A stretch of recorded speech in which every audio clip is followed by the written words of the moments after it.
शिवसेना विधान परिषदेच्या 4ही जागा लढणार। 4ही जागांसाठी पक्षाकडून उमेदवारांची चाचपणी। 2004च्या मुख्यमंत्रीपदाबाबतचा शरद पवारांचा दावा धादांत खोटा। भुजबळ सीएम होतील असं मला वाटलं होतं, अजित पवारांचं वक्तव्य। पारंपरिक मतं राष्ट्रवादीपासून दूर गेली, प्रफुल्ल पटेलांची मोठी कबुली। तर 400 पारच्या घोषणेमुळे गैरसमज पसरवले, प्रफुल्ल पटेलांचा मोठा दावा। विधानसभेसाठी राष्ट्रवादीची मोर्चे बांधणी। माहितीमध्ये जास्तीत जास्त जागा मिळवण्यासाठी आग्रही। विधानसभेला सर्वांचा सन्मान राखला जाईल, अजित पवारांचं राष्ट्रवादीच्या नेत्यांना आश्वासन। लोकसभेपाठोपाठ आता विधान परिषदेच्या उमेदवारीचा पेच। 4 जागांसाठी महायुती आणि मवियामध्ये इच्छुकांची फील्डिंग। महाराष्ट्र काँग्रेसची उद्या महत्त्वाची बैठक। विधान परिषद निवडणुकीच्या पार्श्वभूमीवर बैठकीचं आयोजन। निवडणुकीच्या रणनीतीवर बैठकीत होणार चर्चा।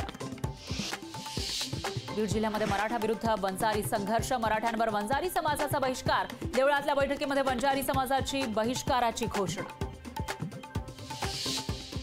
राहुल गांधी निवडणुकीमध्ये हारणार। हरल्यानंतर त्याचा दोष ईव्हीएमला देणार। 4 जूनला ते पत्रकार परिषद घेऊन दावा करणार। अमित शहांचा राहुल गांधींवर निशाणा।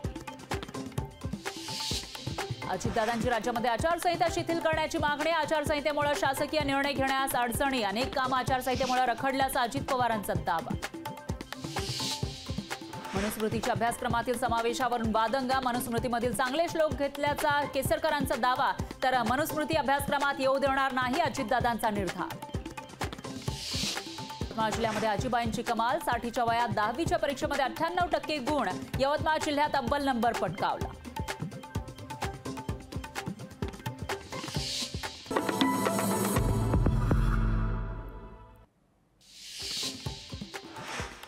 रायगडमध्ये अनंत गीतेंच्या विजयाचे झळकले बॅनर। बॅनरवर भावी केंद्रीय मंत्री असा उल्लेख। केंद्रीय मंत्री नितीन गडकरींचा 67वा वाढदिवस। वाढदिवसाच्या शुभेच्छांसाठी नागपुरात बॅनरबाजी। वाढदिवसानिमित्त गडकरींची लाडू तुला।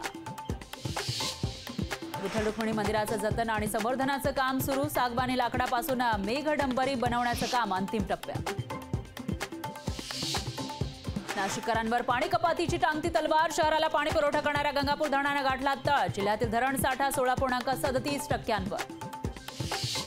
कोल्हापुरात शिवसेना युबीटी पक्षाचं आंदोलन। दूधगंगा धरणातून होणाऱ्या पाण्याच्या गळतीविरोधात आंदोलन। दूधगंगा धरणामध्ये उतरून जलसमाधी घेण्याचा इशारा। हिंगोलीमध्ये अनुदानासाठी शेतकरी चढले टॉवरवर। ताकतोडा गावातील शेतकऱ्यांचं अनोखं आंदोलन। दुष्काळी परिस्थिती निर्माण होऊनही शेतकऱ्यांना अनुदान नाही। मोहोळमधील आंदोलन प्रकरणी माजी आमदार रमेश कदम, शरद कोळींना 1 महिन्याची शिक्षा। आंदोलनादरम्यान केली होती तोडफोड। अकोल्यामध्ये शेतकऱ्यांचा जिल्हाधिकारी कार्यालयावर मोर्चा। बियाणे विकत मिळत नसल्यानं आंदोलन। बियाण्यांचा काळा बाजार रोखण्याची शेतकऱ्यांची मागणी। अमरावती जिल्ह्यामध्ये कपाशीच्या बियाण्यांचा तुटवडा। मागणीपेक्षा कमी पुरवठा झाल्यानं शेतकरी नाराज। विशाल अग्रवाल कुटुंबाच्या अडचणीत वाढ। अग्रवाल कुटुंबाविरोधात फसवणुकीची तक्रार। दत्ता कातोरे आणि शिवसेनेचे अजय भोसले करणार तक्रार। अरविंद केजरीवाल यांनी सर्वोच्च न्यायालयामध्ये दाखल केली याचिका। अंतरिम जामीन आणखी 7 दिवस वाढवण्यासाठी केला अर्ज। मालेगावात भीषण पाणी टंचाई। चिंचवेमधील ग्रामस्थांचा पंचायत समितीवर हंडा मोर्चा। कृष्णा नदीवरील राजापूर बंधारा ओव्हरफ्लो। रविवारी दुपारी ऐन उन्हाळ्यामध्ये बंधारा ओव्हरफ्लो। बंधारा ओव्हरफ्लो झाल्यानं कर्नाटकातील गावांना दिलासा।